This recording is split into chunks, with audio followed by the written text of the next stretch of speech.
Boom! Welcome back to another episode of the Knee Divvies podcast. It's my pleasure to announce two special guests today, two friends of mine. It's been a little while. Liam and Matilda, how are you? Good, yeah, we're very... It's a pleasure to be on board, yeah. Yeah. We're happy to be here. Good, yeah, likewise. definitely. It's really good to have you here. You know, we've met in the past. We know each other, you know, okay. But it's been, for me personally, it's been a little while coming, this podcast. It is the first time I've had two guests on at once, you know, but to have, you know, the bare knuckle couple on, you know, it really is an honour, and Nice one, two great people, and you know, this is your time to say what you want. You know, I'll ask you. I've got a few questions of myself, of course, if that's okay. But you know, you say what you want about who you want, and that, you know, this is free speech in here. You know, yeah, nice one. And we'll don't worry about crossing the line or whatever. Say what you want. You know, Perfect. this is the place for it. Yeah.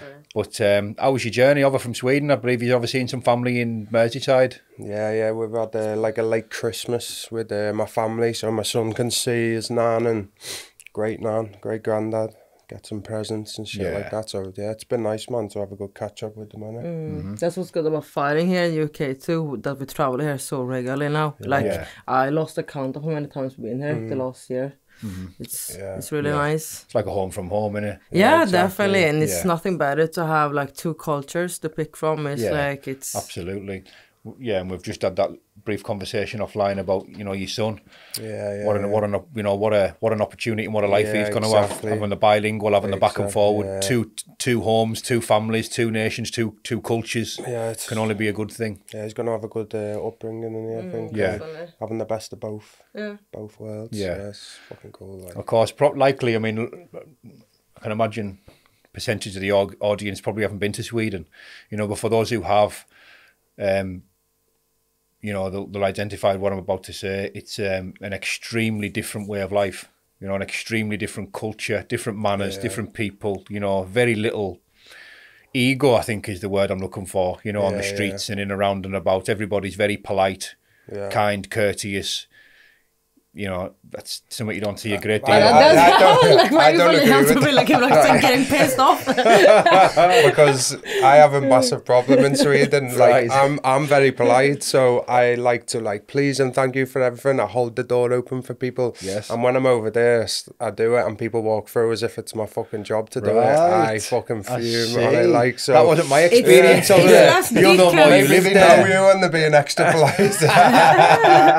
But it's less dickheads though. It's like it's just they blend in more, you know what I mean? They're not here. People are like actually genuinely polite, but they're maybe like you see them as polite because they don't take any room or being like cocky or there wasn't much swagger in that. So it's that could be the why you have seen it that way, because you are like fuming. Liam is like so pissed off all the time, like standing there with the door. Oh, thank you, please. And like you get so angry for them. It's like small things like that when someone it's big for you, but when someone doesn't open the. Matilda used to be one of them. Like when I first met her, I used to fucking be so embarrassed going to get the train with her, because she'd be the type of person, the door's open and she tries to get on while people are trying to get off, and I'm just dying inside from it. So I'm like, why the fuck are you doing that? Like, and is that just like a cultural thing? Is that just something that doesn't, you know, these? Yeah, I would say so. And then maybe have it in me a little bit as well. So it is a culture thing, and also like I maybe like to do and you're a little you bit and more. That's it. Yeah.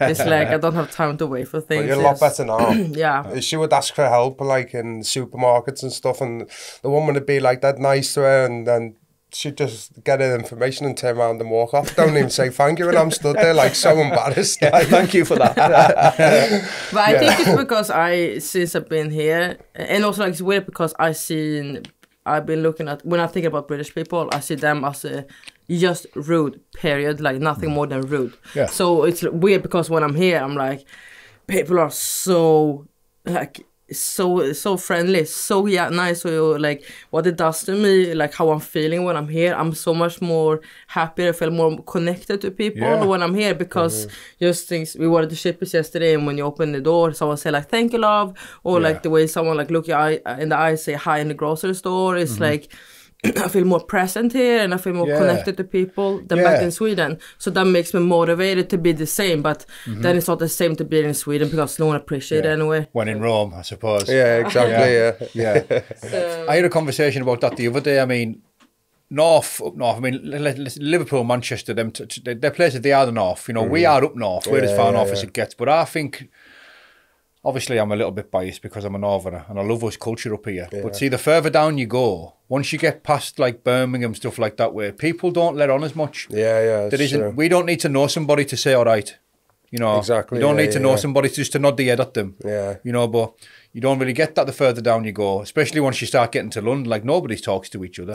You can ask a stranger for the time and they'll probably think you're trying to have them off. Yeah, definitely. You know, like I agree with that. Like. So it is different, you know, and obviously it's all the one nation, but you've got different areas, kind of different cultures and different behavioural habits, you know. Yeah. Definitely. You wouldn't say hi to someone in Sweden. It's like that. You can walk your dog and you'll be the only two people in a fucking massive field. Yeah. Of course you're going to like let on to them walking past, but they think that they look at you as if you're going to mug them or something. Yeah.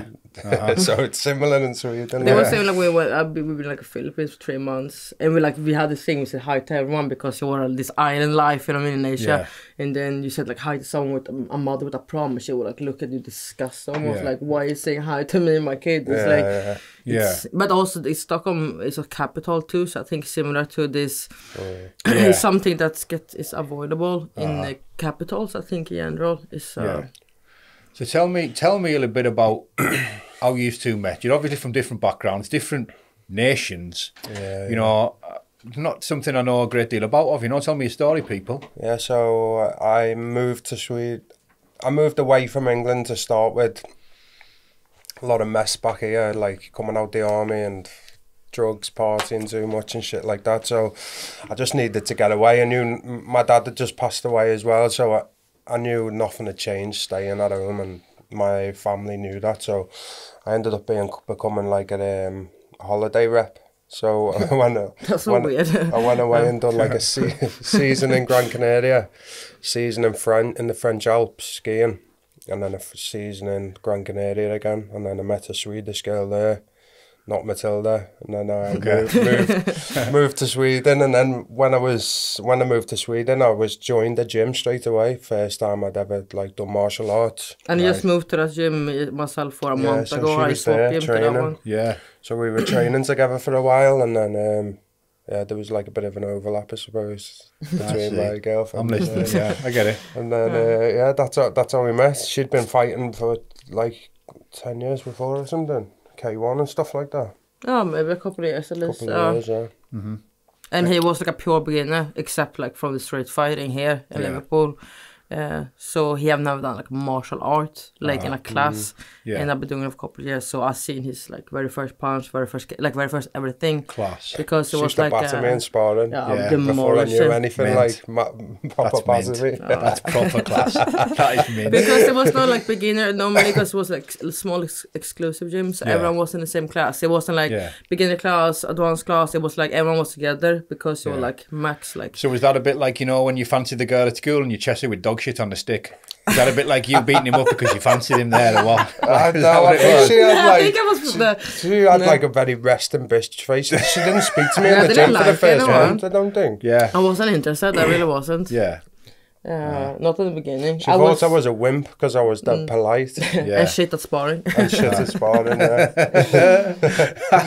So that's how it also like he had a girlfriend, and so it's like we couldn't be mates either. So I didn't like, why would I even like spend time? We couldn't be friends, wouldn't be anything more. I wasn't interested in relationships, so like why would I speak to him? It was just pointless. I rather split them up and said. But there was obviously a spark there and some, you know. Eventually. When we got talking, she was just like, she's like my best mate, you know what I mean? She's like one of the lads, but my bird, so it's just like, perfect. Easy with her. Yes. And then he moved in one day and never moved out. I'll come round for a brew one day and then went home. My man. He moved in with two bin bags. Literally. He come with his van with 2 bin bags, moved in. He was just going to stay there for a while because he broke up with his girlfriend. And then I'm sure that was it.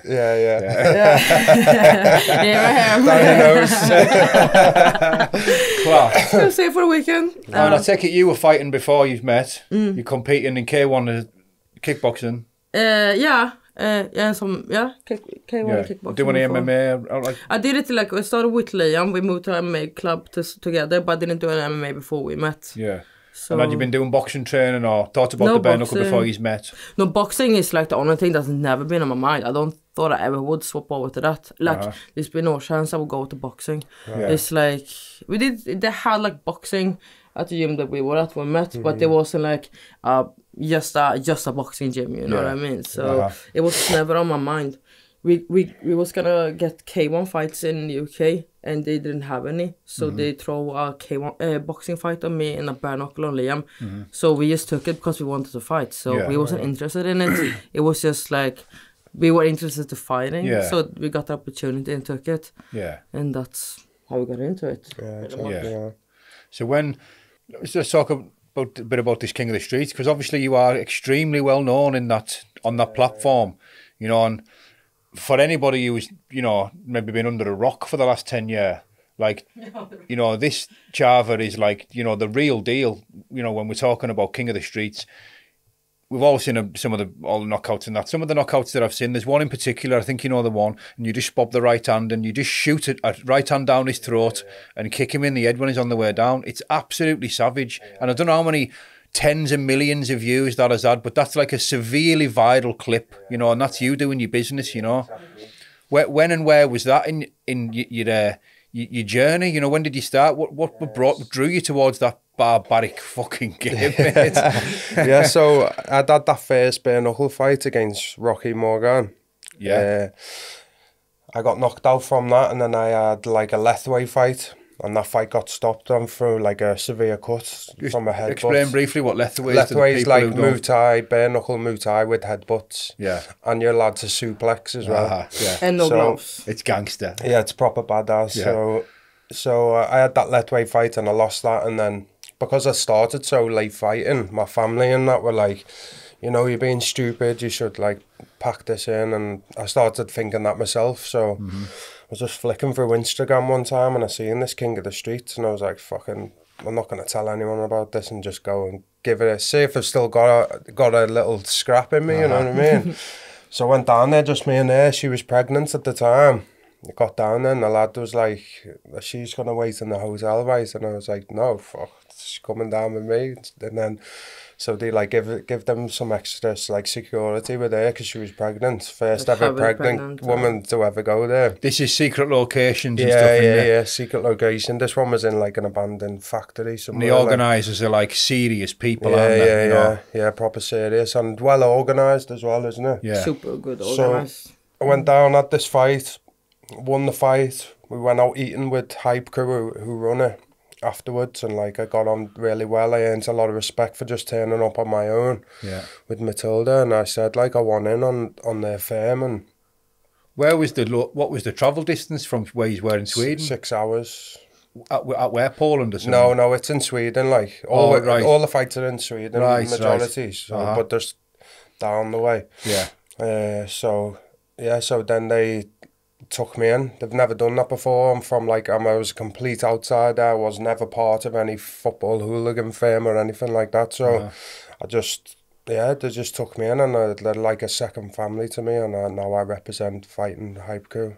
Yeah. For them, I just love it. That's everything I've ever trained for before that. Lethway, bare knuckle, MMA, Muay Thai.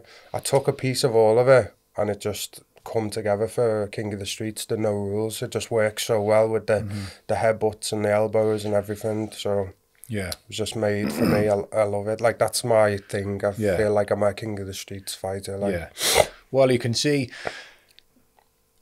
that in you when you're fighting. I mean, you know, like you see, we're fighters. You know, we're quite good at a poker face anyway. But you can just see that when I watch you, and a lot of certain fighters when I watch you, that you know you're in your natural habitat. You've got a level of comfort there. Yeah, for sure. Like, you know, feels like a second home. It oozes from you when you're in there, you know. It does. Yeah. And so what you've had, am I correct in saying you've had 4 of those? 4 and 0. 4 and 0. Unbeaten, That's some going, mate, given the variables in such a fight. You know, there's only one other guy who's got one more fight than me. He's on 5 and 0, Simon the Savage. Yeah, Simon the Savage, yeah. Another good fighter who I like to watch. I'd like to fight in bare knuckle one day, given the opportunity. Yeah. Out of total respect for him, by the way. That would be sick. That would be I would sick. love to fight in bare knuckle. That, so. Yeah, you know, time will tell. We'll maybe get that over the line one day. Definitely. But so talk to me a little bit about these events. I know we can't take, you know, I know there's a bit of secrecy and a bit of this, you know, hush organisation that goes on, but run me through the process, basically, you know.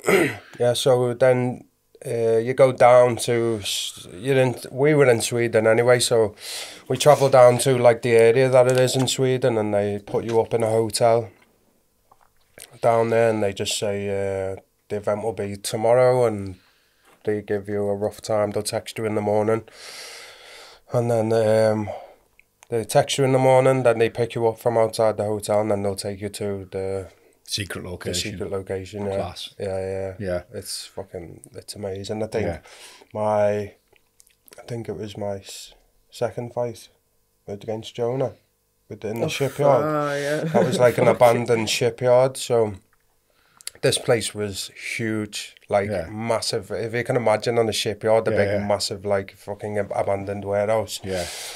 The floors go on forever. Yeah, exactly. Yeah. So we were in one of them, and I think that at that time there was a few like local hooligans from Stockholm fighting. So the main three firms, they had a lot of guys come down from there as well. So I think at that event there was like 400 people there, like the biggest one I've ever had, and it was just the raw when you're walking out to that, when you, and I knocked that lad out on that fight as well. 6 seconds, I think. Gives me goosebumps thinking about it, because it's just nothing like it in the world. Like the atmosphere, the people there, and you know, even though there's rival firms there, there's a lot of like respect for the fighters in there, so there's never any trouble. And you win or lose in there, there's never booing, nothing shit like that.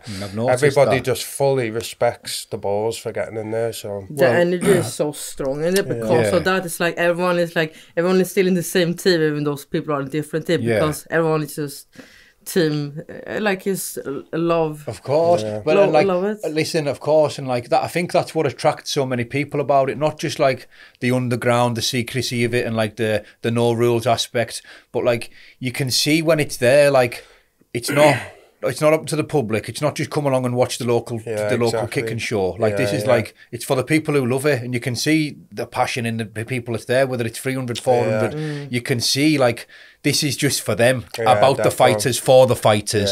Forget ticket sales, forget spinning a few quid on the door. It's not about that. You know, this is for the fighters, by the fighters. You know, and it's one of the most entertaining things I've ever seen. Special, like it's something that I wouldn't do, mate. I'll only have an all-in rules fight with somebody if my life depended on it. If someone come into my house or something. You know, like I know my place. I'll have a fist fight with anyone. You know, but that there, I would have, I would need a year in a gym doing wrestling, jiu-jitsu or something before I even considered it. You know what I mean? Just you're probably the only person that I know who's give it the big like I want to be involved in King of the Streets, because that went through a massive thing. Like I just got so many messages of people like who maybe fought bare knuckle or whatever, but you're the first person who's realised what you need to do to go there. I've turned back a lot of people, like, and it's not because I don't think they're good enough, it's just because like I know them, and I know how dangerous it is to fight in there. And for me, why it's worked so well is because I'm an all-round fighter. I've done it all. I know my ground game and I know my stand-up.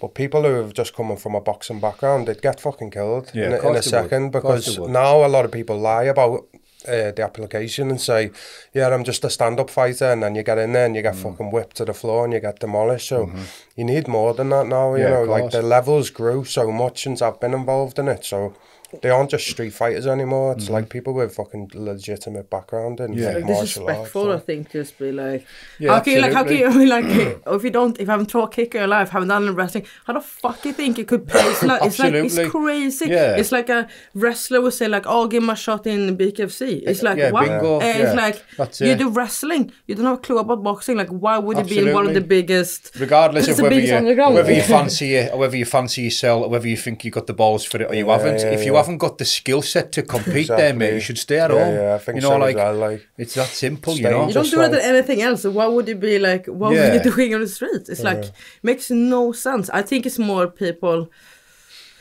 like say, I don't know what like the actual realness in it if they would do it if they're just talking. I understand the want for people to do it because in a like a fighting world, it's at the top of the table for like. Of course it is. Fighting. But like going to what you've said there, I mean, you see this a lot in the bare knuckle, and I'm not saying that there's like posters of King of the Streets, but you can have one for your bedroom, you know. Like the sad thing is you get these people in bare knuckle, you get these people who signed up to but afterwards and fights but never had one. You know, like this, the bare knuckle's not for them, and it's like that King of the Streets is not for people that haven't got an all-round full spectrum in fighting skills, you know, and obviously balls of steel.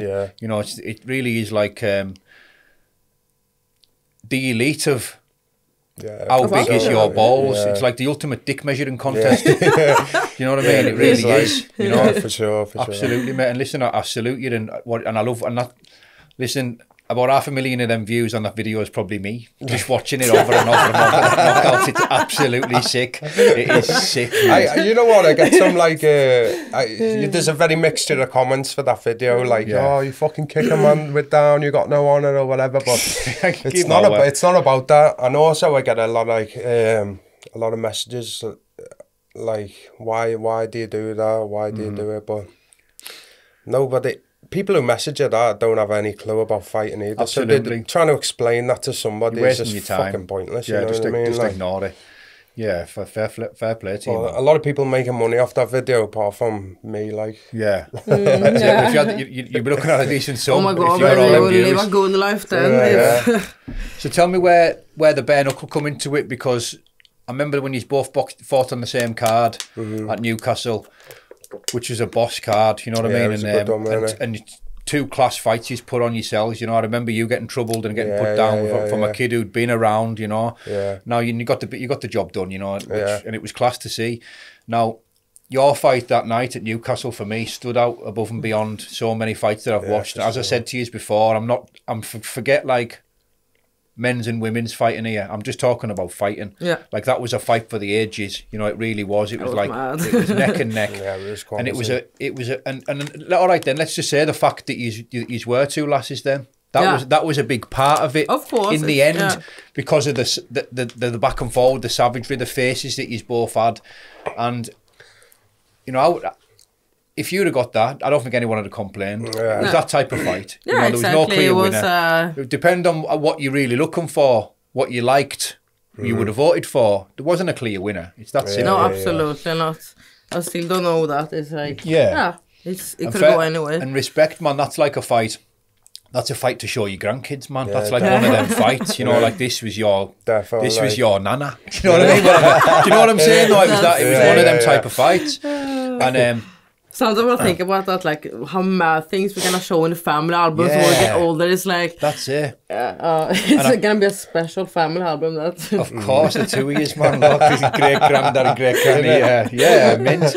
But like the what I've noticed about that fight. Just talk about women's bare knuckle for a second. Melanie Shah, who I like and respect. I speak to her a little bit in private. She's a lovely, lovely woman. You know. What I thought was a shame about that was. She was 1 victory after that away from a world title. You know, like she literally that fight there. Next fight was in America, and then the next fight was after the world title. And I was rooting for her. I really wanted her to do well. You know, of course I did. But look, on talking about like you seem to be only that far away from getting what she got.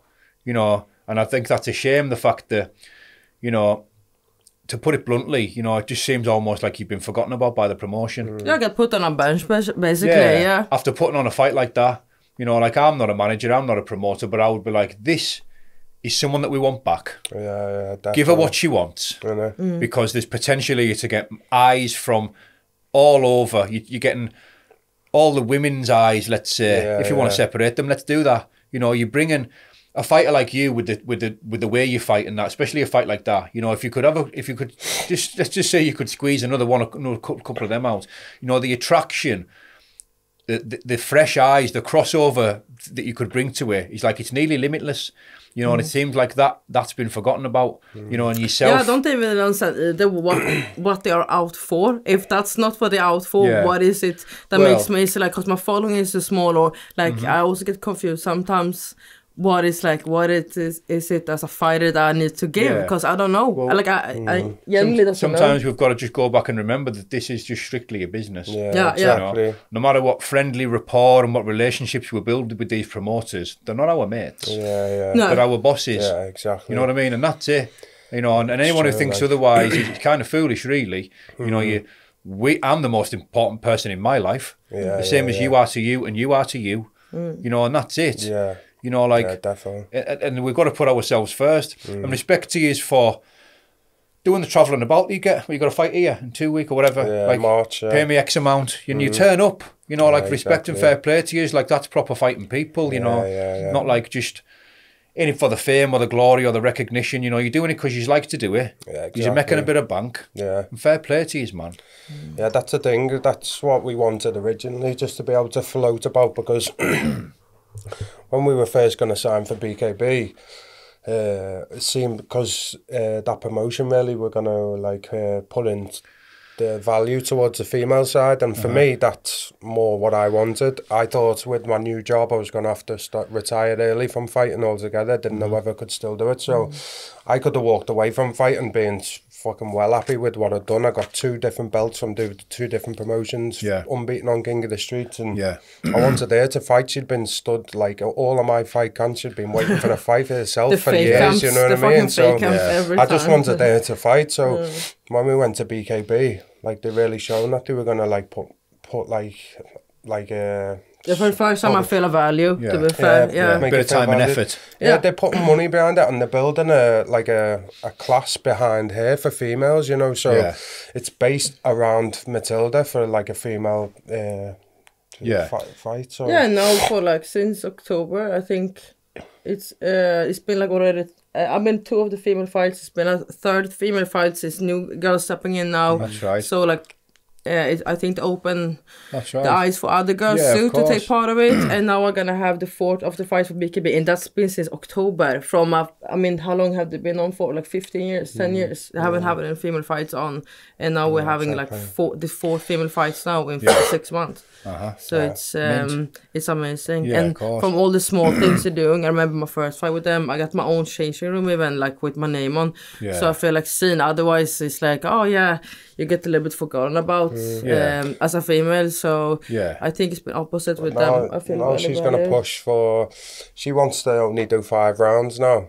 She wants to be up there with the lads, you know. So I said, like, go for it. Set the bar how you want to do the female like division. She wants to do 5 rounds. She should be allowed to, just like the fucking lads are, you know. I the past 2 fights I've had done, this one and my last one, I didn't have a choice in what rounds. I'm happy doing 5 rounds anyway, but I got told I was doing 5, so if she's asking to do 5 rounds and I'm not that arsed, I can do whatever. Why not let her do it? I'm not arsed about it. I can do 5, I can do 3, I can do 7, doesn't bother me, but if she's wanting to do it for the female division, let her do it, man. Of course, put it to the opponents. If you both agree, why not? So I'm waiting for a response now, I hope so, because it's like, why not? And to be fair, it is harder, the lower weight class you're fighting into. It's less it's not as easy to get like a TKO or KO because we're weighing less, of course, also. So I feel like 3 rounds, I think 5 rounds is more clear who's a winner or not. 3 rounds can be, I want it to be like, I want it to be a war, you know what I mean? And absolutely. I could also feel like the Melanie Shaw fights, it's easier than after 5 rounds if you get the loss to be like, okay, whatever, it was a war. But I don't no feel losers in that fight. No, exactly. So I think like it's just I just prefer the 5. I prefer the 5 round scoring system myself. What baffles is in the BKFC, something that I'm yet to learn because I don't know. How you can get a draw after 5 rounds and do the 6th round. I've never got my head around that, you know. Like, I think no matter what in a round, no matter what, even if, let's say you both get knocked down, right? I still think somebody should win that round. Yeah, because it's only 5 rounds, not even a even number, is it? Even if it's a round, it's dead neck and neck, and you can't pick. Well, just pick one then. Pick one you like more. Do you know what I mean? Don't give a round that's a 10-10 or a 9-9 or a draw. Personally, I think. No matter what, there should always be a winner in a round. Yeah, I think so. So after 5 rounds, you're always going to have a winner. How can you get a, you know, I see it all the time, like, oh, they've had a draw, they've had to do round 6. How can you fathom a draw? Yeah, in exactly. five rounds? That should be impossible. The fifth should be the one, I think. Like, if you've got four, I think you can get a draw. It's an even number. Take a fifth for the winner, you know what I mean? Like, yeah. Definitely. It's mad, actually, Yeah. But like, yeah, well, you've proved you can do 5 round war anyway, you know, from that fight. We've seen it. And I'll put some links in the description actually for the fight, if I can find it online, because it might be on the BKFC app. If it isn't, I'm going to get some clips and I'm going to put them up because I think it's a fight, you know, people should watch. But the competition as well for yourself, Matilda, I know you fight anybody type, I know that, you know, but it's good that the levels are recognised. You know, the levels are recognised in like they say the BKB and the BKFC. What I'm trying to refer to is sometimes you go to these like shows that are getting started, you know, and men and women, there's a lot of mismatches on there. Yeah. You know, and I think it puts a bit of doubt, a bit of darkness almost onto the sport. Like, and I understand that. Let's just say on these beginning type shows, the hardest people to match are the people who've had no fights. Yeah. Because if you've got 10 people and they've all had no fights, so you're making 5 fights out of people who've got no experience. They've all got 0, 0, 0. Yeah. But what you don't know is how long they've had in a gym. Because if you've got someone who's had no fights and someone who's had no fights, but yet one of them's been in a gym for 2 years, who's going to win? Exactly. You know what I mean? And it looks like a complete mismatch. So I can understand the hardness in the difficulty in matching people who've had no fights, you know. But and bare knuckle fights, even if you have had fights, the most is like, I mean, it's been on for a while, but like it's blooming now. So that's it. The most people doesn't have that many fights, haven't had any fights in bare knuckle, but they might have had other fights. So you don't know how they can adapt to the bare knuckle. Bingo, exactly. Yeah. And I'm just referring to that what I mentioned before. The BKB had a lasses fight on the other weekend with Danny Lee. Yeah. They were well matched. Yeah. You know, like, you could see they weren't very experienced, but they were well matched. They were perfect match. And it made for a good fight. Yeah. And that's a fight I like to watch. Yeah. Exactly. And they're the ones I do like to watch well matched. Forget the level here. Like, as long as they're on each other's level, I'll watch it all day long. But yeah, exactly. Yeah. You know, but you know, like I was saying before, Melanie Shah, who I like, by the way, he was, you know, onto the world scene, fighting for the, you know, you're on that level. Yeah. You're on that level. You know, and that's the bottom line. You could be in there with the best in the world at your weight, and you would give them a good fight, if not beat them. Like, you know, and that's it. That's the bottom line, you know. So fair play to you and respect to you, because, thank you. You know, it's great watching you fight. Like I say, you've got to be careful these days when you're talking about separating men and women. You get labelled all kinds of sexist and stuff like that. But I'm talking about just fighting. Yeah. You know, I do like to watch you fighting. You know, it is really good. Yeah, talk to me. Tell me about what's from here forward. What's, you know, future plans. I know you've got a son who's a brilliant little lad. But you know, tell me some plans. Tell me some direction. What's happening as a couple? What's happening individually? Talk about some fighting and that. You know, the floor is yours. Say what you want. We reached one of our like main goals in life, though. I think so far now it's like that Liam got this oil rig job in Scotland that's working currently, and like that was like a main thing for us, a goal, like probably the only goal I had, that we want to be free. We want to have like... Get out of this 9 to 5 bullshit, weekends off. I don't like that mainstream fucking sheep shit. So that's our best achievement, to be honest. It's without that, nothing matters, seriously. It's... And are you a full-time mum, are you? Yeah. Yeah, class. So it was March last year. I quit my full-time job. Yeah. So when Leon coming back, I'm just like, we just live with him, and I never need to stress with my son. He have full time. I have time to come here to England to see our second home with him. Yeah. So when Liam been away, I spent a lot of time here in England. I prepared some of the fight camps here in England when Liam is gone, so we can spend time with the family too. So we can just do, of course, when you're home, do whatever we want, whenever we want. And fight wise now, she's got good like backing behind her with BKB for fights, so she gets pretty much regular fights and stuff like that. And I've been fighting for BKB as well, but hopefully going to have a fight. We're having a fight now in March. Yeah, we've got a fight on the 30th of March. Hopefully I'm going to fight same bill. Yeah, same bill again. BKB. Hopefully, I'm going to fight Lethway again in Sweden on KSP. So Yeah, mint. I can't wait to get them legs back out and KSP. Yeah, that the was one you went to. That was right. Yeah, that was right. Not a bad little show. It got.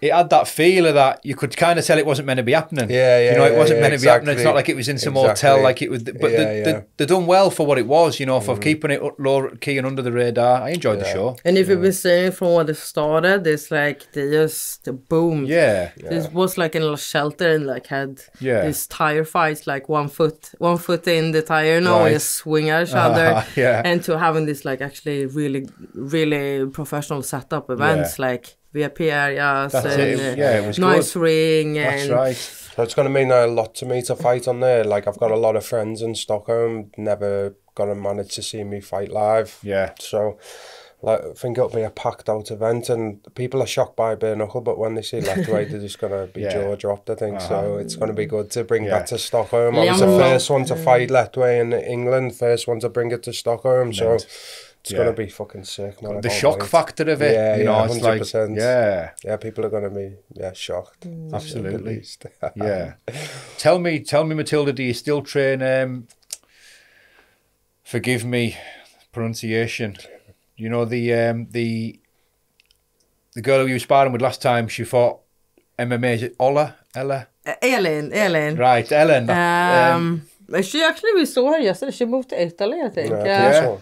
So no, we haven't trained that much. We've been training for a couple of years together though before, but haven't been much lately. She had a little bit of pause from fighting, I think. So So otherwise, that's also the thing. It's so hard to find good sparring because first of all, like someone around your weight-ish, and then also the most girls doesn't want to do. Because Ellen like she was an MMA fighter, so then it's easier to like sparring with like MMA gloves, but it's hard to get. So the style gets like a little bit more similar to the bare knuckle side. So I find it hard to find good sparring because of that thing. Because no one wanna take off the gloves, or take off but like get smaller gloves, or if like they have a different style because the boxers then mainly it's not the same thing. So it's very different, isn't it? I don't think I don't know that many people appreciate like the difference once you take the gloves off, the approach, the distance, the shot selection. It's very, very different. Yeah, and then also like, I mean, I know that people are saying like, but it's good to train with guys because you get tough. It's like you get tough, but also you get weak because you need to like be smart. Because a guy is like a guy will always be stronger than a female. You have a different like body type, you have different muscles, and even if they would be the same weight as me, they would still have a big advantage. So it's hard to, sometimes it can make you weaker mentally because I will always be, it's hard to push forward. So I can appreciate that. No, definitely, and fair play to you for saying how it is. And it's like, you know, you have to be smart. Me and Liam were just speaking about this before we started recording. Going away sparring, you know, it's like, you've got to be smart, you know, because I've been away once or twice sparring and I'm not bothered after a minute of saying, I'm done. I didn't come down here for this, mate. Like, I'm not come down here to fight your best lad and get smashed to bits. That's not why I'm here. You know, it's simple as that. Like, we're going to go and have a few light rounds after this. Like, I'm not one of them who says, let's have a few light rounds and comes out trying to take someone's head off. Like, I can't stand them people. You know what I mean? This is like, it's about being smart. You know, I want to go down to another gym and I want to spar and I want to learn from people. I want to come away thinking I've benefited from that. I'm not just coming away with a headache and a smashed nose. For fucking punch war like with each other. It's not beneficial, mate. You save that for the fight. Exactly. You know what I mean? And that's, I think, what about being smart. I seen that some Mike Tyson said something the other day about his coach is not, you know, he was always told, you know, like the toughest last the longest, and that's not true. You know, this is a smart man's world. Tough guys only get hurt in this world. You know what I mean? You've got to use your brains and you've got to think what's right for you more. Like you saying there, are you going to benefit wrestling and punching about with bigger, stronger men? No, you're not. You need to be fighting and training on your level so you can come away with something beneficial, you know. But I feel like they have become a thing to say like, but you become, if you can train with the guys, you can train with, like, then we're gonna fight girls, it's gonna be easy. Like, they have nothing to do with each other. I mean, like, true. I mean, of course, like, that's the options of having to train with lads because that's the only people I have at the moment to train with. But ideal, I would rather train with girls who are doing the same sport, who's around who's built the same as me and have the same weight. But of course, to train with someone is better than no one. So it's that's fair. It's a fair one. Yeah. And I think that like, listen, I full spar, but I'll only full spar 2 or 3 times in a camp. That's it. And I won't go mad. I'll have 2, 3 full rounds, and that's it. I don't like every time I've had a full spar, I've never learned anything. You full sparring to use everything you've learnt in technical sparring. Exactly. Like if you're having a technical spar with someone, you're not scared to take a chance. You'll try and wait, you'll try and slip, and you'll take a chance because you know you're not going to get buzzed. And that's where you can implement that in a full spar or in the real thing. You know, just going hell for leather and punching. I've done that for years. I've full sparred with people in gym for years. It's shaved years off my life. It's cost me loads of brain cells, all the concussions and all the stuff I've had. Like in a nutshell, it's for divvies. That's for divvies, mate. That's for like you want your ego, your tough, mate. You're not progressing, mate. For the fight, you're not progressing with that, mate. Exactly. And I think the mental preparation as well. Somewhat what I got so wrong last time. You know, like we'll talk a little bit about this now. You know, this up here. It's the control centre. It doesn't matter what time you've done in the gym. That last fight's a good example for me because I've never been as strong or as fit. The numbers I was doing in the gym, the distances I was covering running. But see this, I couldn't get it right on the night. So all that work, everything was done was useless because I couldn't mentally... and that was my own doing. I failed to mentally prepare properly. You know, and I think that's what so many people don't appreciate, the fact that if this isn't right, forget it. You're best off coming off the couch with no training at all, with a perfect 100%. Mindset, because that'll get you through. That'll keep you fighting. That'll keep you sharp and switched on. And your body always quits before your brain does anyway. You know, it's this what keeps you going. You know, but obviously getting the balance, and we do need to physical train, obviously, but not being able to get your head right. You know, tell me a little bit about that. You know, in what you do in this King of the Streets, because it's got to be on another level. You know, it's I know myself, if I'm going into a gloved fight or a full spar even, there's nerves. Of course there is, you get that fight nerves. Not like bare knuckle. That's a different level of nerves. Definitely. And obviously we're on a big platform, you're getting a lot of eyes, but like doing what you do, I can only imagine it's somewhat what I would have never experienced. But from the outside, like because that's what... It comes down to risk, the danger that you're putting yourself in. That's what heightens these nerves to the next level. You know, like you don't get nervous getting on a bus, do you? Because there's no danger. It's true. You know? Yeah, so from the very first time I went to like King of the Streets is where everything changed for me, because when we did like the stare down and I felt my leg going and like I was trying to hold it and I fucking hated that, you know, it sucked up so much out of me, and like I was trying to like fight all of that like nerves, and I hated that feeling so much. So I knew that everybody was in that same position, no matter how tough you're acting, where you're from, what hooligan firm, whatever in the world you're from. I know for a fact they were feeling that. So when I come back to that second one, because I knew that, I just felt so at peace with it. So when I went in there, I just stared straight away through this person. I could see through the mask that they were putting on. So since then, it's just never bothered me. Like I just like... I know that they're just as scared, if not scared, than I am. And because like now, because of Hype Crew, and I feel like King of the Streets is made for me, it just all like helps with the peace like before. So I don't get like, no nerves take any energy off me at all. Or I use it all in such a good way. Just mastered it, don't I? But she worries because I look too calm. Like it's awful, and it is the difference. It's not the same in bare knuckle. It's just King of the Streets. It's like it's like I wanted to shake him and be like, "Are you aware of you're gonna have a no rules fucking fight? Like, can you wake up?"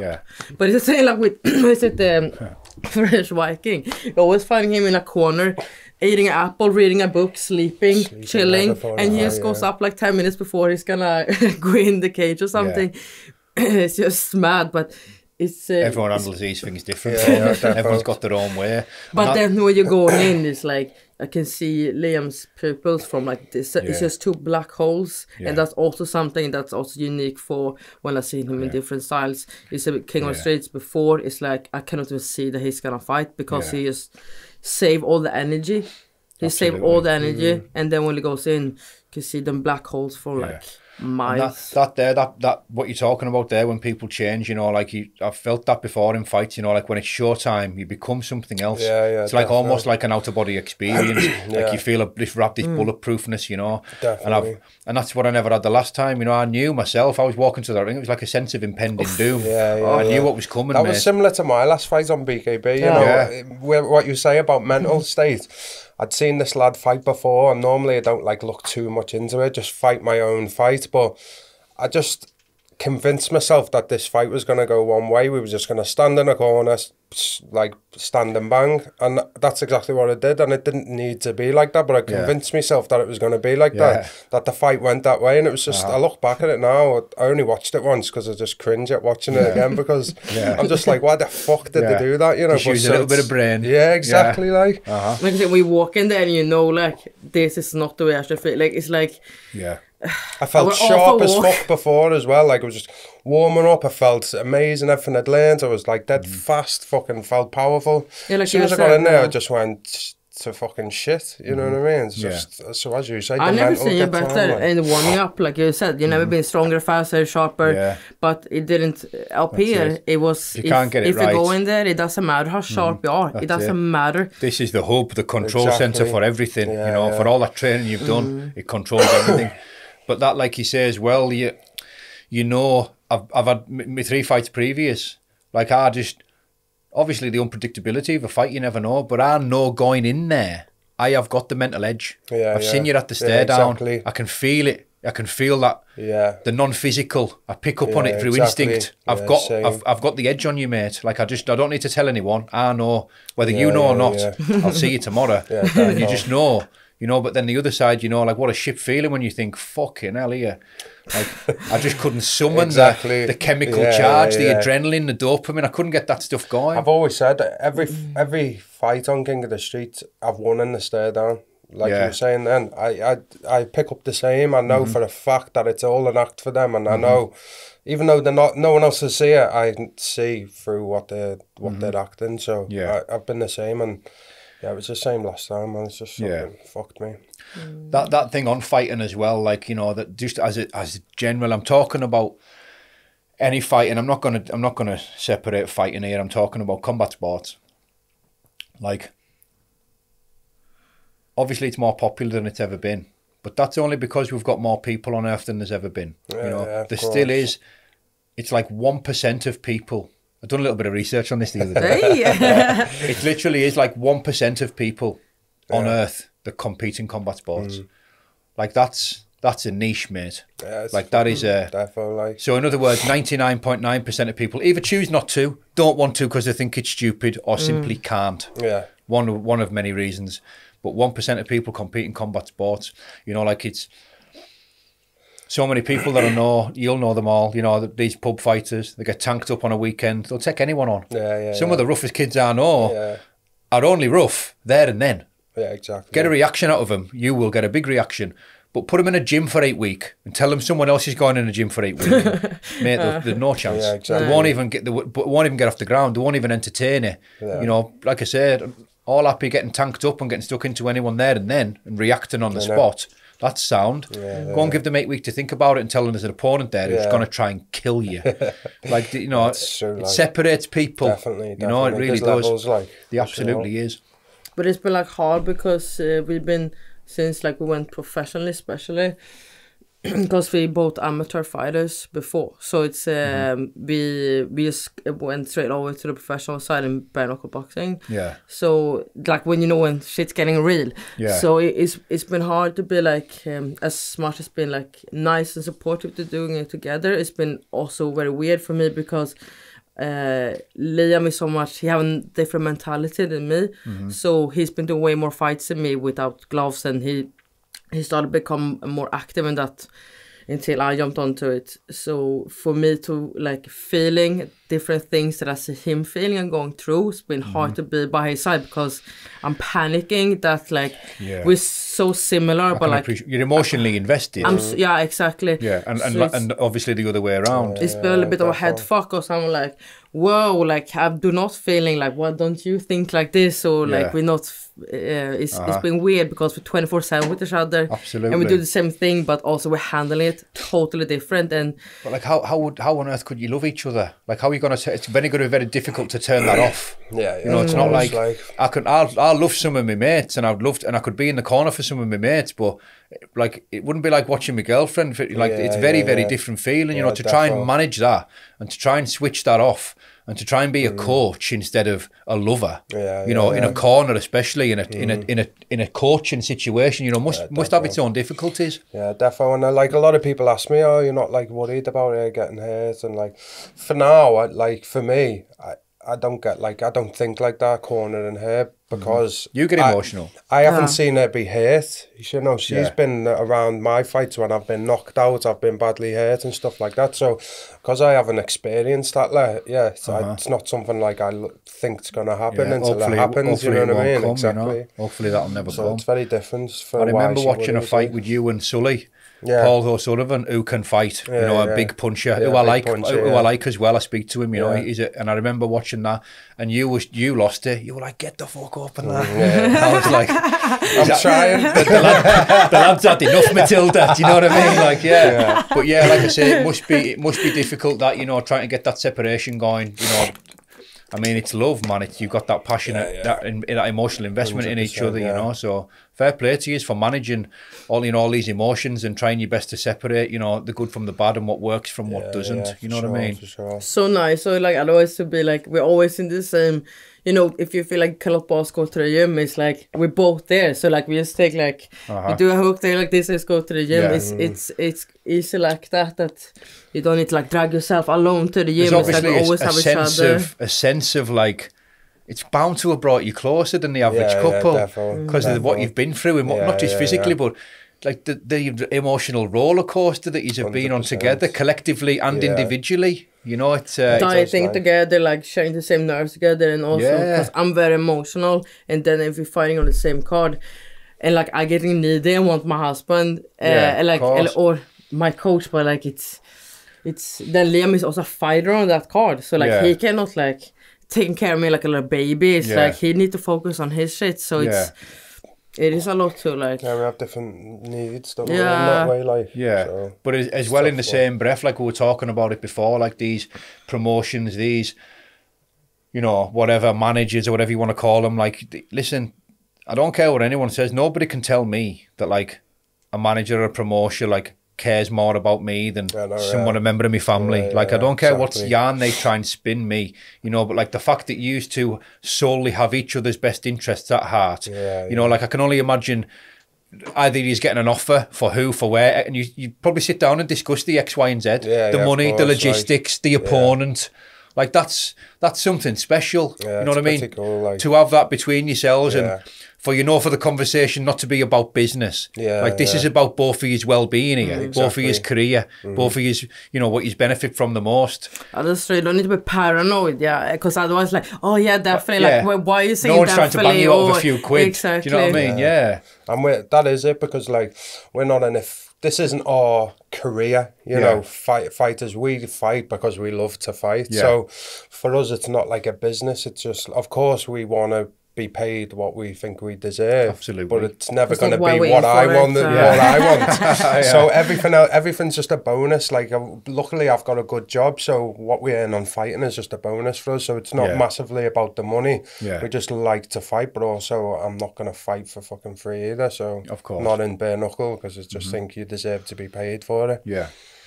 What? I'm not going to ask you your age. I wouldn't do that. You know, how old are you anyway, old timer? I'm 37 in August. 37? So you're just my age, really? Yeah, your age, You look a lot younger, by the way. Yeah, nice one, nice You do, one. you really do. I don't feel that age either. You look physically, though, you know, your face hasn't quite been in the blender that mine's been in. But talk about a little bit like time here. You know, have you give yourself a window, a time frame? Or will you just know when the time's here? I remember hearing you speaking about this, that you're not stupid when you go in there and get pinged all over the place. That'll be the time. For me, it's the same. Yeah. I've always said that from the start when people have said, like, when are you going to stop? And it's like, I'll stop when I know it's time to stop. If I go in there and I get fucking flattened, totally outskilled by someone, that's when I'll stop. You know, I'm not stupid. I don't need to hang on to something for so long. As I say, I could stop now and be happy with what I've done. So absolutely. That's where I'm at. That's a brilliant way of looking at it.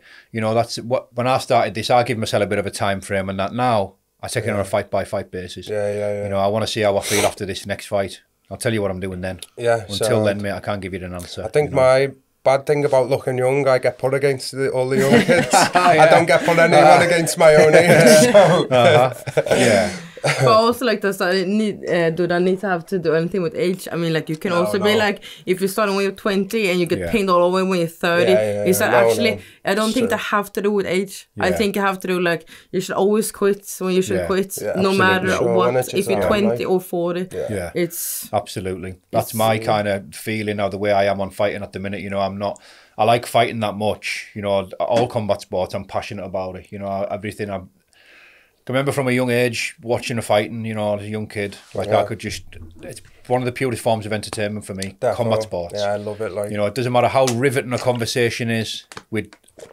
someone I love.